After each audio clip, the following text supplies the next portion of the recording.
So understanding basically where your people are is the first thing.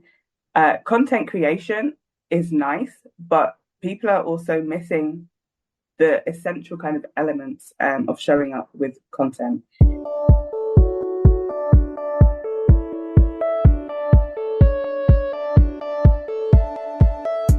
So you want to make an impact. You're thinking about starting a business, sharing your voice. How do women do it that handle motherhood, family, and still chase after those dreams? Well, listen each week as we dive into the stories of women who know. This is Call Me CEO. Welcome back, everyone, to Call Me CEO. This is your host, Camille Walker, and here on Call Me CEO, we celebrate women, especially mothers, who are doing some incredible things in building businesses in many different facets, in many different ways. And I have met a few incredible women through threads on Instagram recently. I don't know if many of you are familiar with it yet. I either know people who have tried it and love it, or people who get on and they say, I don't get it, and they just stop doing it.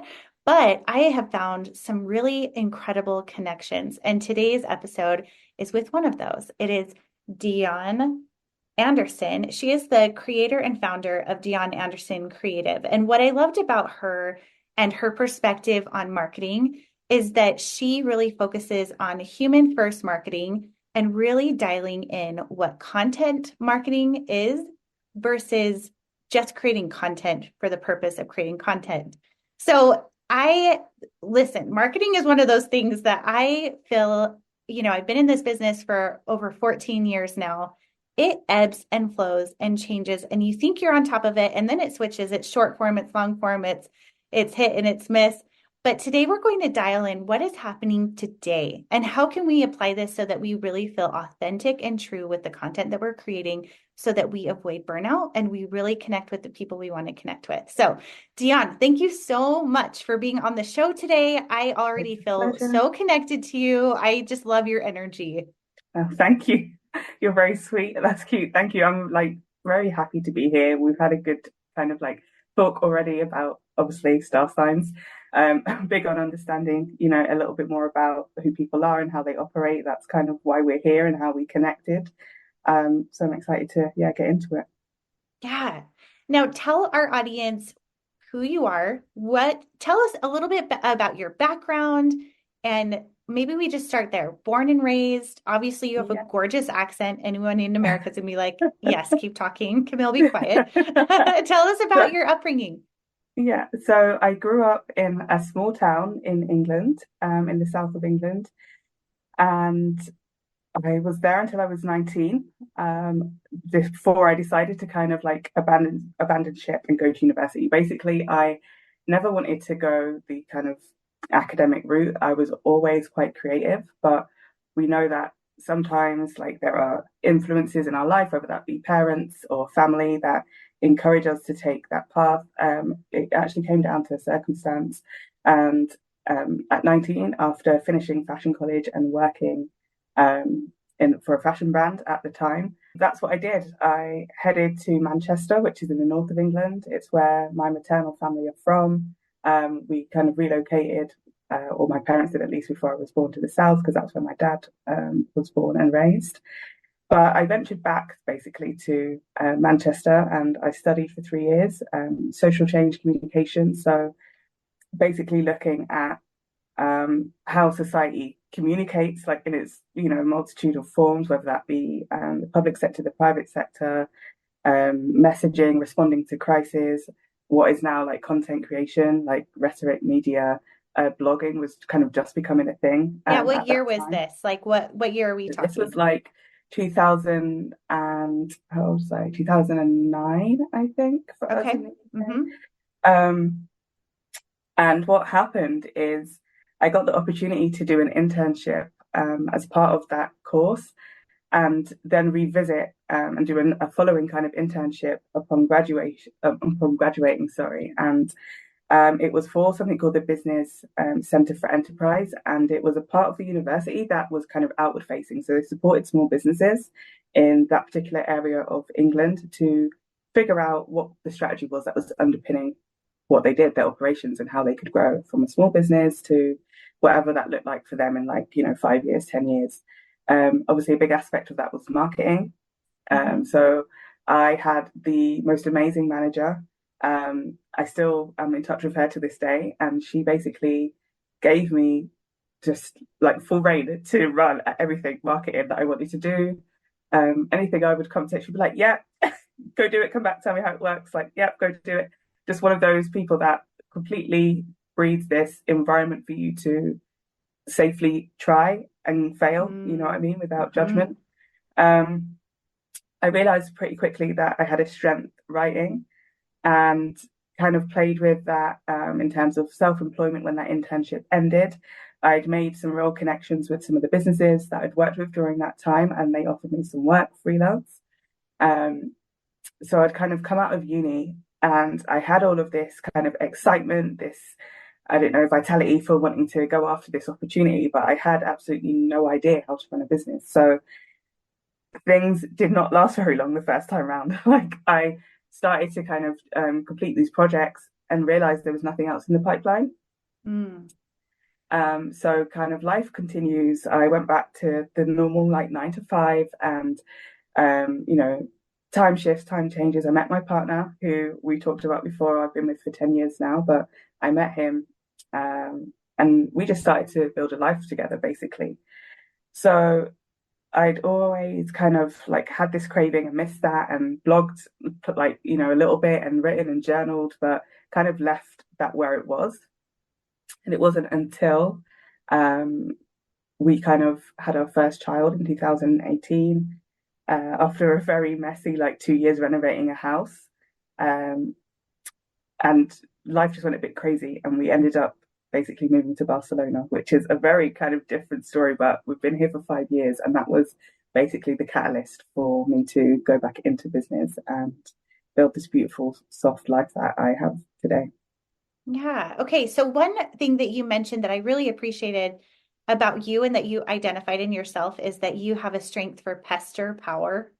Tell our Mm. audience what pester power is and how that helped you to grow your business and grow your life, really. Well, I mean, it was from the perspective of childhood. So, a funny story, like, my mum tells this to everybody. She was like, Dion has always been somebody that buys into marketing. Like, I'm talking from being in a buggy. So she tells this story when I was like 2 or 3. Um, we were walking through like a car park lot, and she was like, talking to me, "Do you like any of these cars, Dion? That's pretty. That's a nice color. Which ones do you like?" So I'm like pointing, right? Hmm. First car, BMW. Pointing. She's like, "Any more? Like, any more?" She's like, "Yeah, Mercedes. Any more?" Like, just like going through this range of like top end cars. And Yes. she's like, "Okay, like, how do you know this at like 3?" Like, I couldn't tell you what they were, but I've just always had this thing. And similarly at home, like, whenever we needed something new, like a new appliance, a new whatever, like a microwave, a new oven, I was like, "Well, this is like the top of the range with this spec." And then I was that child, and just retained this information from whatever I basically received from marketing, watching TV. I was of the TV like era, and so I've always been really interested in basically, like, how we put messages together and what makes them attractive to people, to Mm. basically move from kind of being aware, but then prioritizing it as something we want to know more about, because Hmm. that's effectively what happens in that process of becoming a follower to then converting to someone that's then a customer. Yeah. Gosh, that's the golden ticket, right? I feel like there are so many directions and ways that people say is the best way to do this, whether it's the latest short video and now it's longer video, and use your email and make sure you're doing video and make sure, there's this laundry list. But let's imagine for a moment with the way that you approach content creation versus content or creative marketing, what are those steps that someone should go through creatively, or maybe the questions that they should ask so that they really identify who it is that they're talking to and creating a buyer's journey, if you will, or a follower to converting journey? So the first thing is we're going to throw out should, because Okay. I feel like what needs to kind of like be asked is how we feel, firstly, Hmm. what we're showing up with in terms of our values, what resonates with us. Um, what I see a lot in my day-to-day work as a copywriter and a small business coach is that people do things because somebody else did it, Hmm. not because it felt right to them. This for me is like the quickest way to reach burnout and the quickest way to reach dissatisfaction and the quickest way to think you're doing it wrong and thinking you're failing. Like you have to really understand who you are before you can know who you serve. That's Hmm. where I would start. So that's about that inner work, that questioning, but equally understanding that what we want to offer might not might not necessarily align with who we think it will. And that comes down to research. So a big part of what I do is actually speaking to people and asking whether that's my clients when they're going through that onboarding process, whether that's their customer base when I'm doing a project for them. You really need to understand what it is people are looking for. And that can't come if you're not having these conversations. Hmm. So research underpins everything. And I know that can be a little bit overwhelming for some people if they're not data people or they're not really sure how to go about that, or maybe even people that haven't yet started a business venture but want to, because they're like, okay, so what do I base it on? There are always people out there that are willing to support you in this, whether that's like doing kind of desk-based research that we would call it, so just diving into um, who you think your ideal client group is, like doing simple things like looking at search intent is a big one. You know, when we type something into Google that either we're looking for or we think our ideal client might be looking for, what other people also ask questions, telling us, because it kind of shapes this understanding, this idea of what else the barriers are for that person to then maybe become, a customer of yours. So like when you type, in Google, below that falls, the people also ask, and it gives you this range of questions, similar things um, that kind of match the original search, intention. This is a really good place to start because you can start to kind of build a picture about where there might be gaps and if it aligns with what you're wanting to show up to offer. This is a really simple way if you are currently, not in operation but want to be. Slightly different, of course, if you're already established. Testimonials, like asking questions. I feel like this should be built in at least once a year to just kind of touch base, check in with people that you've worked with, like, utilize that connection that you have in a way that it doesn't feel forced. It should be, I would say, like regular anyway. So you should have this room to maybe ask, your people how they feel. You like, is this still what you want from me? How can I make this better? How can I do this differently? We spoke about, didn't we, I think, before we started, how you've shifted also your strategy Hmm. because it needed to suit you in the season you're in. And this is like what I advocate for everybody. You need to know what season you're in because that's going to shift. We grow, we change as people, and that's okay. But so do our customers, and so do the people that are our ideal audience.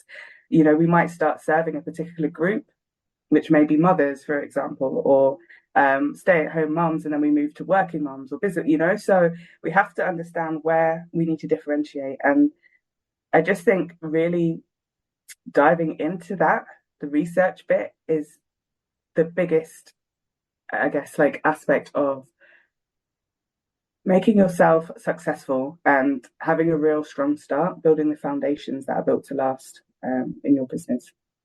Yeah, that's a really good point. I think what I'm curious about too is I love when I Google something. Another place that I'll ask questions into is Pinterest because that's a big part of my blog, Yeah. part of my business, Yep. where I'll see kind of where as what people are searching for there, where are the gaps and how, I mean, I've watched entire courses that I've purchased that help you just to rank with Pinterest. Like each algorithm has its own database, which is really fascinating. I'm curious if you have an SEO engine or keyword engine that you love to use for researching for purposes for long form content.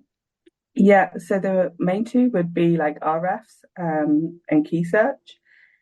And I mean, there's not real difference between them. It's just like looking at, I guess, variety and seeing if they come up with the same kind of things in terms of ranking difficulty. and search volume. I would say something that is even like before that, a simpler step is making sure that you've submitted or are updating your sitemap, Mm. and having kind of search console. A lot of people put all of this effort into like setting up their website, like, right, I'm going into business, I need a website. Like they build this website, whether they're at the stage where they're DIYing it, or they're paying someone to do it. And sometimes you don't know the right questions to ask, especially if it's your first time, like at the radio. So a web designer is different to a website developer, for example. And understanding the difference, or that there might be need for both, or there might be need for one that feels like their skill set covers both areas of not only front end but back end development of your website Mm-hmm. is important, because a website designer, for example, might make this thing that looks beautiful. But if they've not set you up for Search Console so you can see like how you're showing up in the search results, and they've not submitted a sitemap for Google to come and like look at your website and make a decision about who you are and where you're best placed to show up in search results, then your efforts are kind of like falling flat before you've even got out the gate. And it's just little things like that that I really love sharing and empowering people to know and understand, because these are things that are actionable um, as a solopreneur. Like everything feels task driven, everything feels like the list just gets longer, but there are just Mm-hmm. real simple steps, things you can do like once a quarter, once every month, depending on how you prioritize your marketing channels, that can really support your efforts. Because what I hate more than anything is people that are just fighting the uphill battle every day because they're just missing like vital bits of information that can underpin that strategy and help them flourish.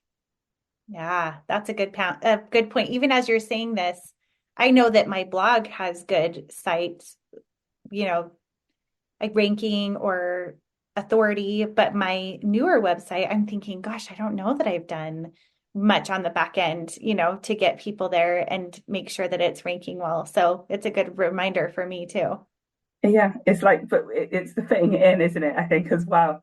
You have to like prioritize when it's going to be. But this is Yeah. why it's important as well to really like, I don't know if you do this, but I do like I book myself in as a client once a quarter to really go through everything I'm doing and look outwardly and look inwardly and be like, am I even going in the right direction? Like, if we Hmm. really fail to step outside of what's going on for us sometimes and have this 360, view of, is this what I set out, to make? Is it fulfilling me? More importantly, am I happy? Is there balance?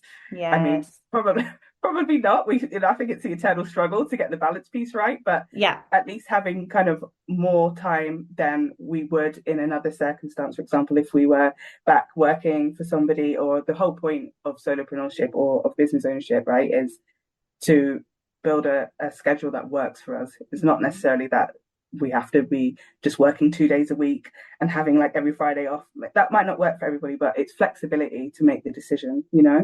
Absolutely. I think that's why it's so important that even as a business coach, I invest in coaches. I feel like there are so many Absolutely. resources for, having an outside perspective and understanding you can't be an expert at everything. So it's good to get, that bird's eye view that a lot of times we're too close to see that we need someone else Exactly. to take a look and say, "Ooh, you're missing some low-hanging fruit here that could Yeah, really make your life easier." absolutely. And I always say, build for the business you want. You know what I mean? Like Mhm. people at the beginning, it's very can be very kind of touch and go. We have to make a lot of decisions, don't we, about, am I investing in systems? Am I investing in services? Like what's the priority here? And that could be a hard juggle and it could be a hard decision to make.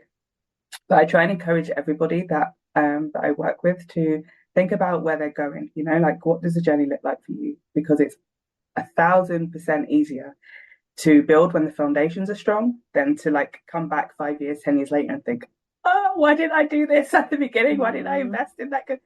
Like I know so many horror stories of trying to like build infrastructure around something that's already kind of moving, and like it might be that it's successful in a form, but like behind the scenes is an absolute mess. um so I always encourage people to really kind of like weigh up, see it as an investment in yourself if it's something that you think will see you through for at least like the first 5 years, and Mhm. then you can kind of be like, you can always look at things as well, like quarterly or yearly, and be like, that was a bit too much. I don't need that level of, support or whatever it is, and change and adapt. Yeah, it reminds me of a quote I love from Oprah that someone asked her and said, "You've interviewed so many people. What is the difference about the people who reach their goals and the people who don't reach their goals or who obtain the level of success that they're looking for?" And she said, Mhm. "For sure, it's the people who understand what the goal is and where they want to end up." Because if you don't have a direction or what that end point is, an understanding of that creation of life or that creation of the business that you're going for, then you're probably not going to get it. And so I love that she Yeah, points that out, that it's really defining what it is that you want and where you're heading. And so, which is yeah, a good reminder for all of us. I feel like quarterly is the best way to do that, to just reevaluate where you are in the season of your life and how you want to push that forward. That's actually, it's funny that we're talking about this because my sister and I are starting a group coaching program for women in business in August. And it's okay, all based around seasons and quarterly check-ins with the balance of your life in business yeah, and your life. amazing. So It's so yeah, like necessary, isn't it? mhm, Like, and I think what happens as well is everybody can probably tell you they've got a goal, and they might even mhm. be able to tell you what it is. But if you ask them to like pinpoint 10 steps in that process to get from where they are now to get, they're like, maybe they can give you two or three. Like, it's one thing to have an idea about what you want to achieve, but like you say, you really need to break down how are you going to get there? How are you doing the action daily to like move the needle in the direction of your dreams? Yes. How do you like to break down steps in the goals that you make or that you help others make? So I'm a big accountability girl. Excuse me, sorry. I'm like, yeah, big on accountability. So I have a coach as well, and I have an accountability group separate to that. So with other women in business that I meet with on a Tuesday, um, and we all have like we can see each other's Notion board. We have to put our goals for like the month and the quarter and the year, and then the big goals like the 10-year kind of vision. Mm.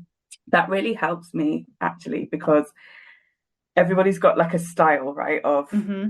how they show up for themselves. Like mine is, I like to know that other people have seen me do something, like, because I know they're going to ask me. I hate having that thing of like, oh, they're going to ask me and I've not done it. So Yeah. setting myself a goal, like knowing I'll revisit that conversation in a week, and I can also then reflect on like, this didn't work, this did work, I didn't achieve it because, and like that's okay, or I know actually there could have been things I'd done better and I would have ticked that off. So that works for me really well. Having strategy days, as I mentioned, like this last week, I had one with a friend that's also in the copywriting space, and we spent the day going through everything, like comparing our offers, comparing our pricing, comparing our like proposal for the next quarter. Just everything. Having somebody, I think that's in your field, in your sphere, that understands the questions that you have daily as a business owner is like Hmm. super crucial. I have obviously my partner at home, and he's great, but he's also employed. And I feel like that also presents a little bit of a difference sometimes because the way I work and the way he works are very obviously different. He has a job description and a responsibility list to do, and I'm like doing 10 jobs at once on any Yes. given day. Um, and there's no like personal development budget for us as solopreneurs, as business owners. There's nobody, there's no HR, there's no like training plan. We are in charge of everything and how we flourish and grow in our business. Yeah. Yeah, I would love to hear about your definition of content creation versus content, or sorry, versus creative marketing. What are the differences in those, and where are people getting tripped up in the confusion? So what I am experiencing a lot is speaking to business owners at the start of like a working relationship, and I often ask them, what are you doing to market your business? Like, what's your strategy? What are your marketing channels? And I guarantee like 9 times out of 10, someone's like, I've got an Instagram, I've got a TikTok. And I'm like, okay, like what kind of research did you do before you set one up? Like, is that where your ideal like audience group are? I don't know. Like, I just thought everybody else has one. And I'm like, okay, so this for me is the biggest kind of like pitfall and I guess sticking point, we need to understand that content creation and content marketing, creative marketing are different things. And also the fact that these platforms are in their original form and the iterations we're seeing now with like recent announcements about subscription models and really prioritizing the content of people that are paying. Um, these platforms are and were established to support people that are content creators. That's the job, that's the industry. So as a business owner, we're arriving to these platforms trying to attract people we want to work with. And we are becoming frustrated, we're becoming fatigued, we're becoming just like at the end of our like frustration with how to make this all work. How do we make this marketing thing work? And that comes from research again. I hate to bring back to it, but like understanding if your ideal audience are there to begin with. And if not, how else can you find them? For example, my biggest kind of pull and attraction of new clients is things such as in-person networking. I'm really charismatic, as you know, so like Yes. for me to kind of get out and speak to people attracts a lot of people to me energetically. Like, you know, people want to know more about what I do. They see my passion.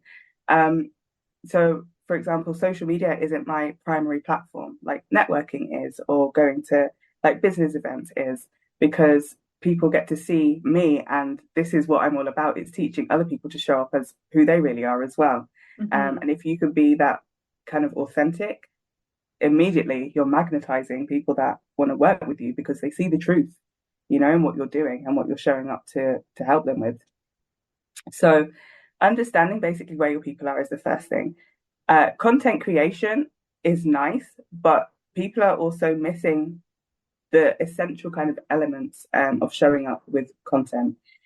You're spending like, you know, an hour, 2 hours, 3 hours making shiny reels and stitching things together, making the carousels and like all of, but it's like call to action, the hook to attract people and actually confidently showing up to sell how you're solving a problem are things that I see like daily are missing.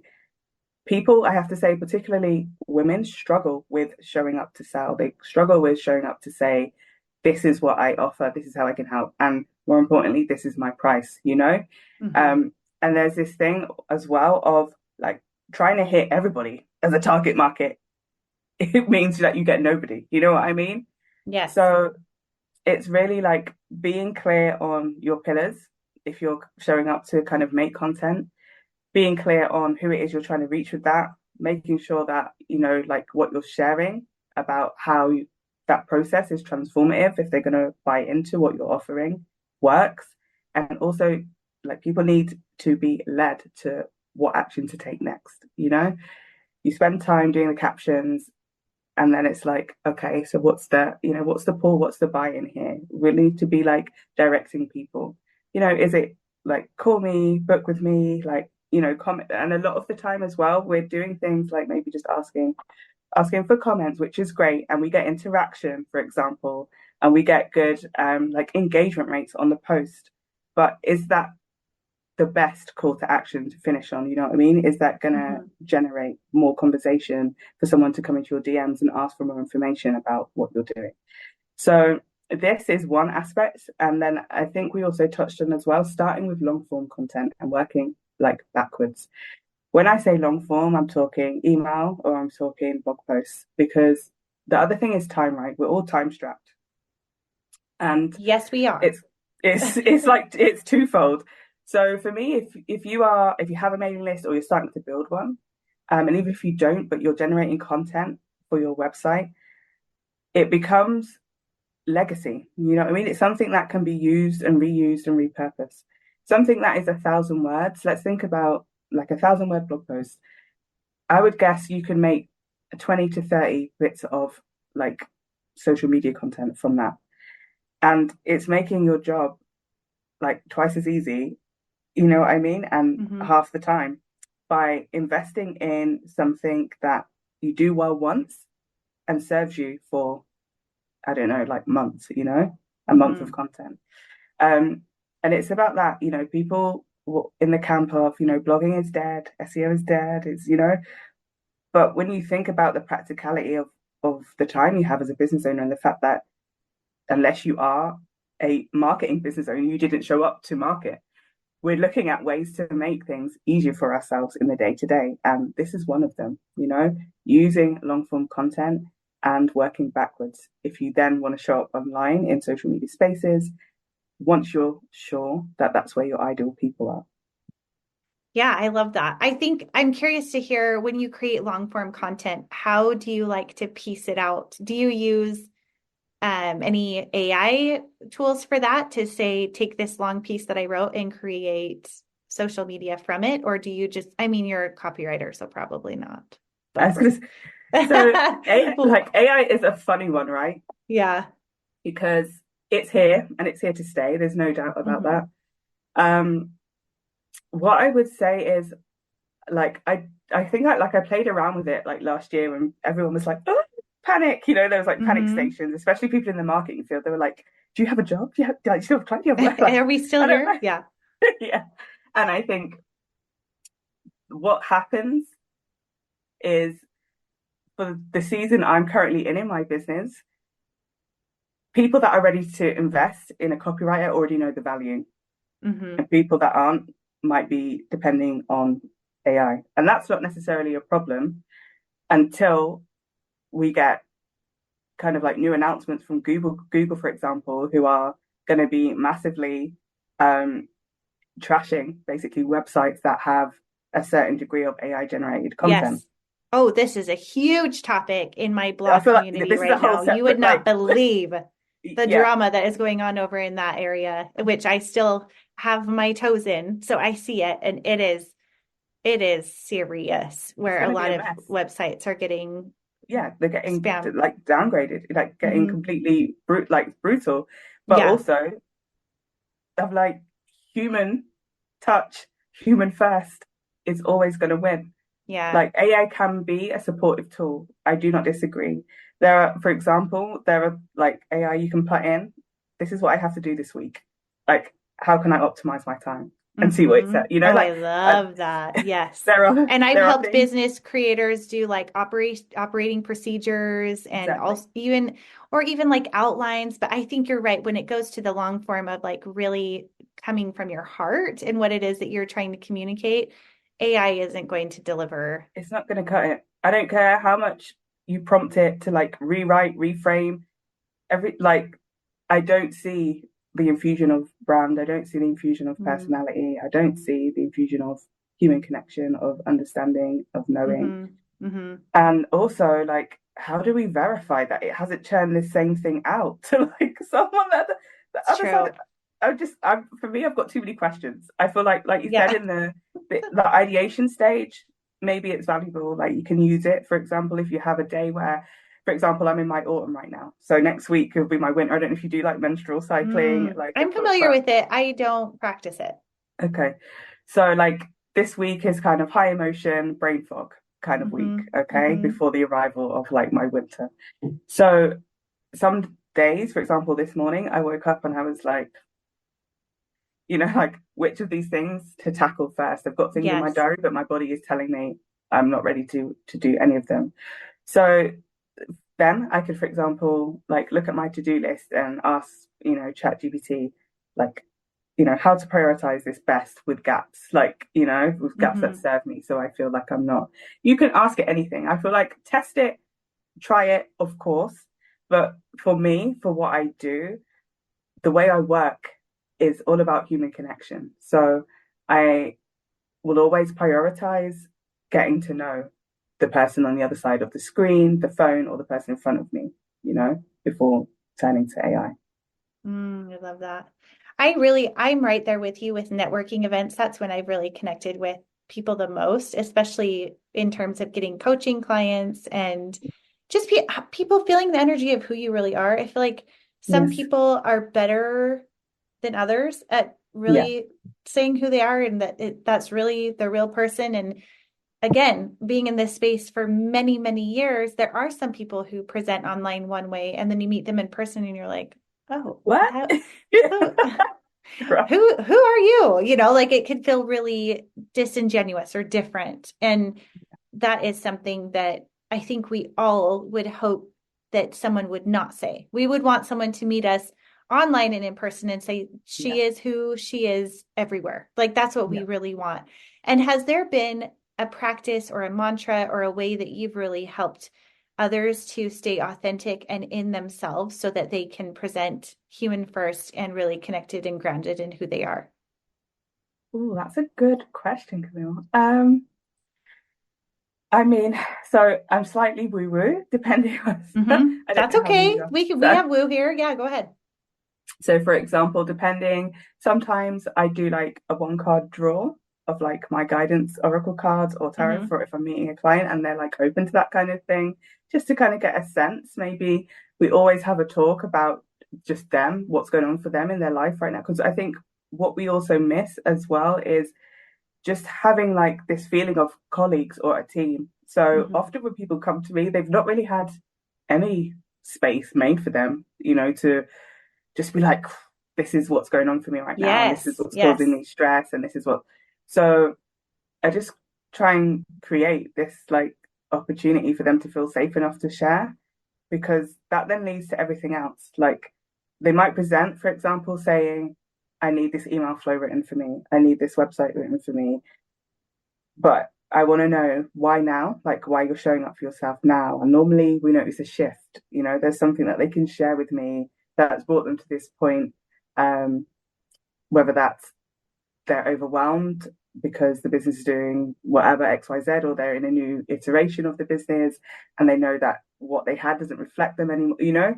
And that's Hmm. about who they are as people, because I work with independent solo business owners and brands. That's about who they are. And we show up, like you said, online as a version of ourselves.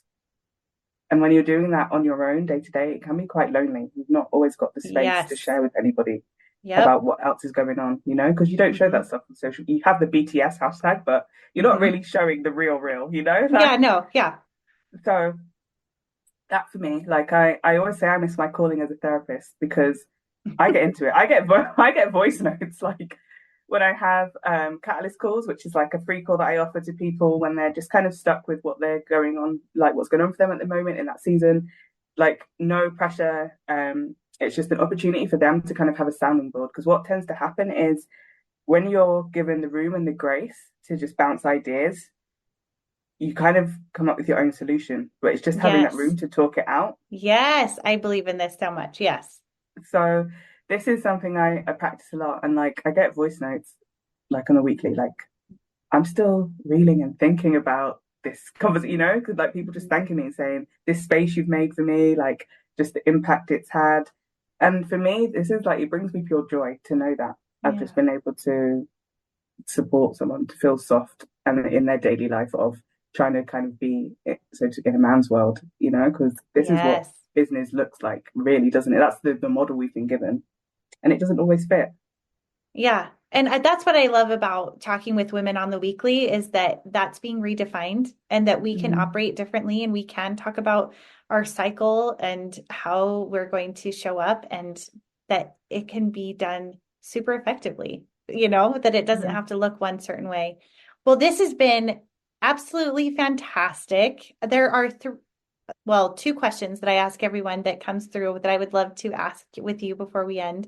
Okay. But what are you reading, watching, or listening to? And then also a Mhm. motherhood moment that you want to share. Okay. These are good. These are good questions. Well, Anyone think thank you you. did this for a living? Okay. So you said reading, watching, or listening to? Yes, you can name one of each or just one. It's up to you. Okay. So my mission this year was to read a book a month. I'm falling down on that a little bit, but um, I read a book by Elizabeth Gilbert, like the writer of Eat, Pray, Love. But Oh, this one is called I forget the name. Big Magic, I think. Or yep.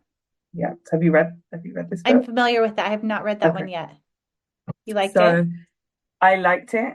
Um I'm very much a like a a non-fiction lover. Like, what can I take and apply Mm. today? You know, Hmm. like Yeah. when I finish this book, what can I go and do in my Mm. own, life? And that book was that for me this year, talking about like the death of creativity when we're trying to always basically make money from it, Yes.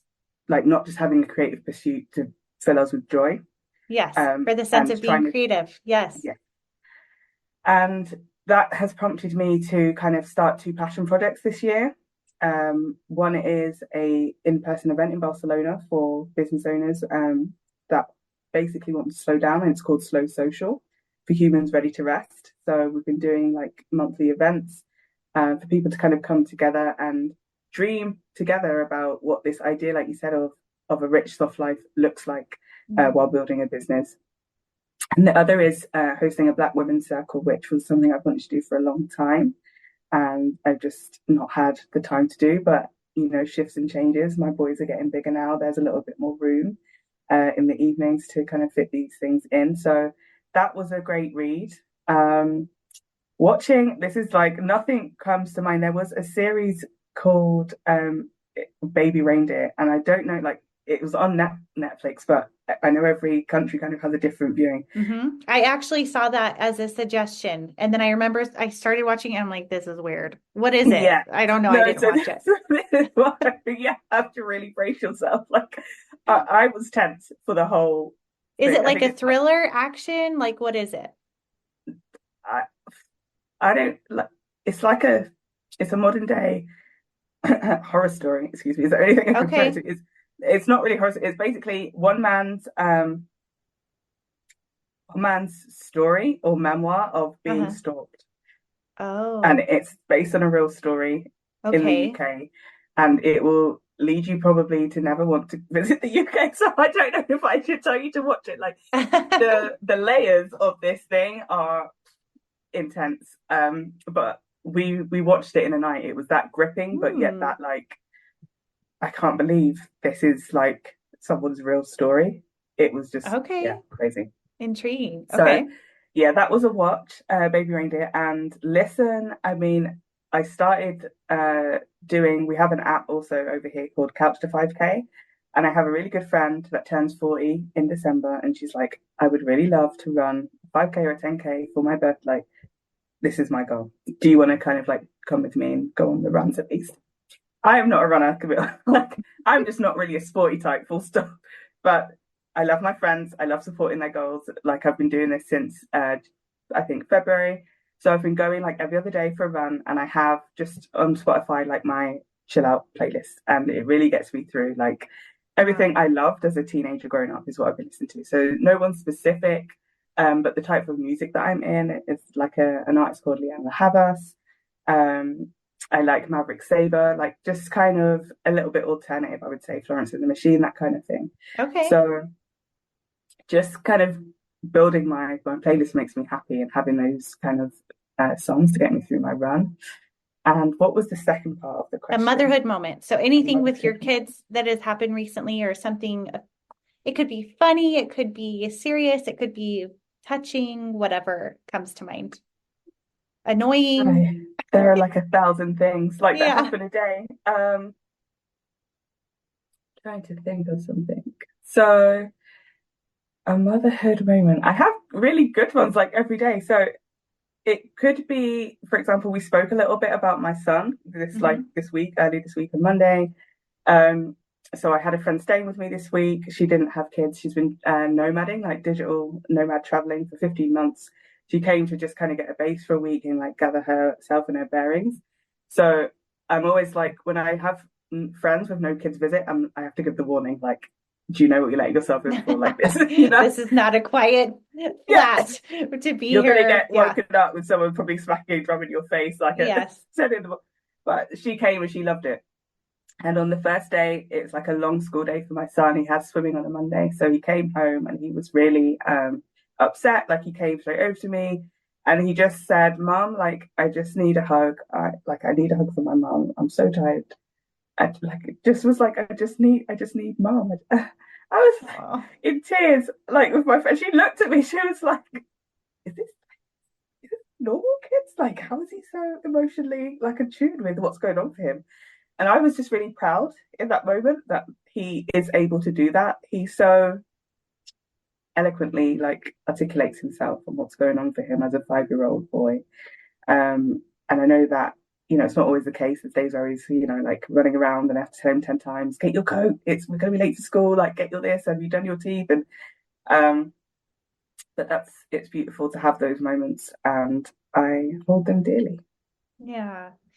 Well, my goodness, it's been so wonderful getting to know you better and talking about connecting as humans and slowing down and really finding that soft balance that we're looking for. Please tell our audience where they can find you. And then also, you had mentioned that we have a special discount for your DIY website course. Yes. So we've talked a little bit, haven't we, about like website and showing up and online. I'm big on, if you haven't already realized, supporting people to like live their authentic life when they're building a business.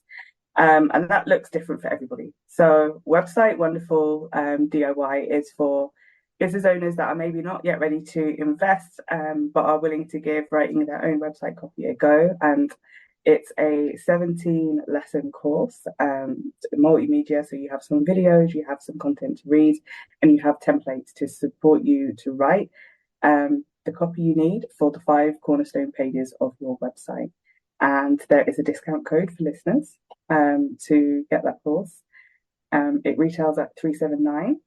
So I think it's kind of like a good investment for people that are maybe willing to revise their copy and kind of have the confidence to do so, or at the start of their journey trying to write copy for their website for the first time. Because I go from the foundations of what writing is about in terms of copy and what it should be, right through to basically optimizing your copy at the end so that you can show up online in the best possible way. Awesome. Yeah. And that code is CEO10. We'll put the link in below. And then to connect with you online, what's the best way to find you?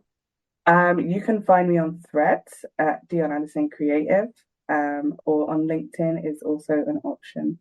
And otherwise, you can drop me an email.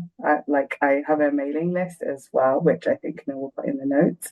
And I drop into people's inbox on a Sunday with anecdotes about building a business and actionable steps you can take right now. Awesome. That's wonderful. We'll make sure to put that in link below. And thank you so much for being on the show. It's been a pleasure. Thank you. Hey, CEOs, thank you so much for spending your time with me. If you found this episode inspiring or helpful, please let me know in a comment and a 5-star review. You could have the chance of being a featured review on an upcoming episode. Continue the conversation on Instagram at Call Me CEO Podcast. And remember, you are the boss.